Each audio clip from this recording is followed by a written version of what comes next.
सोचो, एक लड़की अपनी पुरानी जिंदगी छोड़कर एक ऐसे टापू पर पहुंचती है जो दुनिया का सबसे खूबसूरत स्वर्ग कहा जाता है। नीला समुंदर, सफेद रेत, चमचमाते होटल, मगर कुछ ही दिनों में यही स्वर्ग उसके लिए सबसे डरावना नर्क बन जाता है। उसे एक ऐसे जुर्म के लिए जेल भेज दिया जाता है जो उसने कभी किया ही नहीं, और उसकी पूरी जिंदगी एक झूठ के जाल में फंस जाती है। यही है आज की कहानी। चलो शुरू से शुरू करते हैं। कहानी की नायिका है नीना, जो फ्रांस के मार्सिले शहर की एक साधारण लड़की है। उसकी जिंदगी रोजमर्रा की उलझनों में उलझी हुई है। न कोई बड़ा सपना पूरा हो पाता है, न कुछ नया करने का मौका मिलता है। उसकी जिंदगी एक ऐसी रूटीन में बंध गई है जहां हर दिन पिछले दिन जैसा ही लगता है। वो अपने अंदर एक बेचैनी महसूस करती है, एक ऐसी ख्वाहिश जो उसे कहीं दूर कुछ नया करने के लिए धकेलती रहती है। इसी बीच नीना को एक मौका मिलता है। मालदीव के एक बेहद आलीशान और खूबसूरत होटल में रिसेप्शनिस्ट की नौकरी का। यह सुनकर नीना की आंखों में चमक आ जाती है। उसे लगता है कि यह उसकी जिंदगी का सबसे बड़ा मोड़ है। एक नई शुरुआत, एक नई दुनिया, जहां वो अपनी पुरानी मुश्किलों को पीछे छोड़कर एक खूबसूरत भविष्य बना सकती है। अपनी मां को अलविदा कहकर नीना मालदीव के लिए निकल जाती है। अपनी मां से वादा करती है कि वो वहां पहुंचकर रोज बात करेगी, और जैसे ही उसे मौका मिलेगा वो वापस आकर अपनी मां से मिलेगी। मालदीव पहुंचते ही नीना उस जन्नत जैसी जगह को देखकर मंत्र मुग्ध हो जाती है। नीला समुंदर, ऊंचे ताड़ के पेड़, आलीशान कमरे, हर तरफ शांति और खूबसूरती। उसे लगता है जैसे वो किसी पोस्टकार्ड के अंदर आ गई है। होटल में उसकी नई नौकरी भी अच्छी चलने लगती है।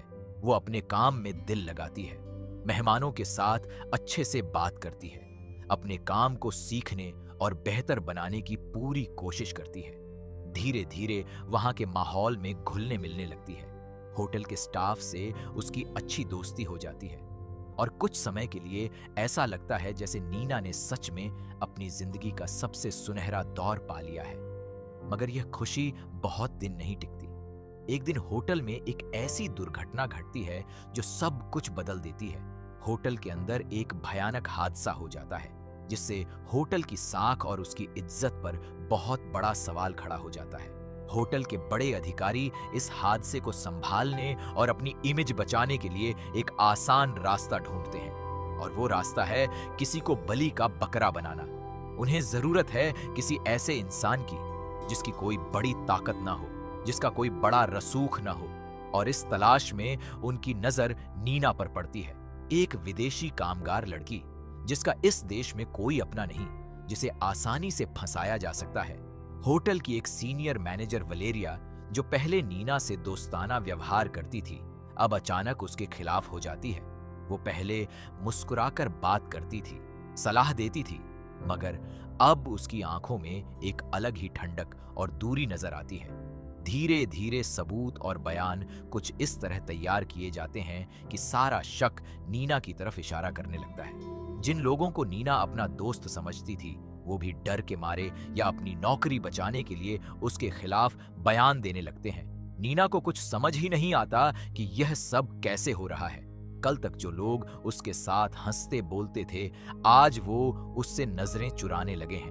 वो बार बार अपनी सच्चाई बताने की कोशिश करती है, मगर कोई उसकी बात सुनने को तैयार नहीं। स्थानीय पुलिस भी इस मामले में होटल के बड़े अधिकारियों के दबाव में काम करती है, और जल्दी ही नीना को गिरफ्तार कर लिया जाता है। यहां से शुरू होता है नीना की जिंदगी का सबसे डरावना सफर। उसे एक ऐसी कानूनी व्यवस्था का सामना करना पड़ता है जो उसकी भाषा, उसकी संस्कृति और उसके हक से बिल्कुल अनजान है। अदालत में उसे ठीक से अपनी बात कहने का मौका भी नहीं मिलता। गवाहों के बयान पहले से ही उसके खिलाफ तैयार किए गए होते हैं, और आखिर में नीना को उस जुर्म के लिए उम्र कैद की सजा सुना दी जाती है जो उसने किया ही नहीं था। यह सुनकर नीना टूट जाती है। उसे यकीन नहीं होता कि जिस जन्नत को देखकर वो अपनी नई जिंदगी का सपना देख रही थी, वही जन्नत अब उसके लिए हमेशा की कैद बन गई है। जेल के अंदर की जिंदगी बहुत मुश्किल होती है। चारों तरफ सख्त दीवारें हैं, अनजान चेहरे हैं, और एक भारी सन्नाटा जो हर रात उसे और डरा देता है। नीना को बार बार बेहोशी के दौरे आते हैं। उसके अंदर डर और घबराहट इतनी बढ़ जाती है कि वो धीरे धीरे अकेलेपन और गहरी उदासी में डूबने लगती है। खाना ठीक से नहीं खा पाती, रात को नींद नहीं आती। उसके चारों तरफ अनजान चेहरे हैं, अनजान भाषा है और कोई भी उसकी मदद के लिए आगे नहीं आता। मगर इस अंधेरे में एक रोशनी की किरण बचती है और वो है उसकी माँ। फ्रांस में बैठी नीना की माँ को जब यह खबर मिलती है कि उसकी बेटी को एक झूठे जुर्म में उम्र कैद हो गई है तो वो टूट जाती है। मगर वो हार मानने वालों में से नहीं है। वो अपनी बेटी को बचाने के लिए हर मुमकिन कोशिश करने का फैसला करती है। वो मालदीव जाने की कोशिश करती है, वहां के वकीलों से, पत्रकारों से और अधिकारियों से मिलकर अपनी बेटी की सच्चाई सामने लाने की कोशिश करती है। मगर हर कदम पर उसे रुकावटों का सामना करना पड़ता है, क्योंकि होटल के पीछे एक बड़ी ताकत और बड़ा पैसा खड़ा है जो हर तरह से सच्चाई को दबाने की कोशिश करता है। इस बीच नीना जेल के अंदर ही अपनी हिम्मत जुटाने की कोशिश करती है। वो समझ जाती है कि अगर उसने हार मान ली तो वो हमेशा के लिए इस झूठे जुर्म के साए में जीने को मजबूर रहेगी। इसीलिए वो छोटी छोटी जानकारियां इकट्ठा करना शुरू करती है। जेल के अंदर के कुछ लोगों से दोस्ती करती है, बाहर की दुनिया से जुड़ने के तरीके ढूंढती है ताकि वो अपनी सच्चाई साबित कर सके। धीरे धीरे उसे पता चलता है कि असली सच्चाई कुछ और है। होटल के अंदर जो हादसा हुआ था उसके पीछे कुछ ऐसे लोग शामिल थे जिन्होंने अपनी गलती छुपाने के लिए नीना को फंसाया। वलेरिया और होटल के कुछ बड़े अधिकारी इस साजिश में शामिल थे, क्योंकि अगर सच्चाई बाहर आती तो होटल की पूरी इज्जत और उनका कारोबार दोनों खतरे में पड़ जाते। यह जानकर नीना के अंदर एक नई हिम्मत आ जाती है। वो ठान लेती है कि वो चुप नहीं बैठेगी।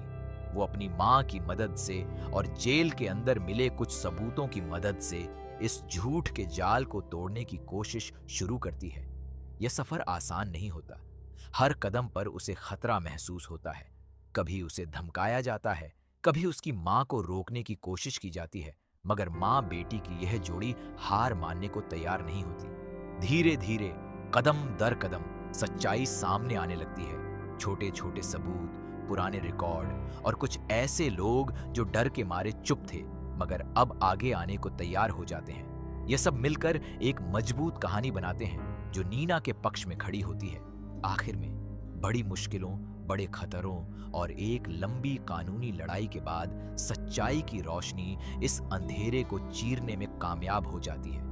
नीना की बेगुनाही धीरे धीरे सामने आने लगती है और जिन लोगों ने उसे फंसाया था उनकी असलियत भी खुलने लगती है। यह कहानी सिर्फ एक झूठे जुर्म और एक कैद की कहानी नहीं है, बल्कि यह एक माँ और बेटी के अटूट प्यार और हिम्मत की भी कहानी है। ये दिखाती है कि कैसे एक अनजान देश में बिना किसी ताकत के एक आम लड़की भी सच्चाई के लिए लड़ सकती है, बशर्ते उसके साथ कोई उसका अपना खड़ा हो। यह कहानी हमें सिखाती है कि चाहे हालात कितने भी मुश्किल क्यों ना हो जाएं, चाहे पूरी दुनिया झूठ बोल रही हो, सच्चाई कभी हमेशा के लिए दबी नहीं रहती। देर सवेर वो अपना रास्ता खुद बना लेती है और जो लोग अपनों के लिए लड़ने की हिम्मत रखते हैं वो किसी भी तूफान का सामना कर सकते हैं।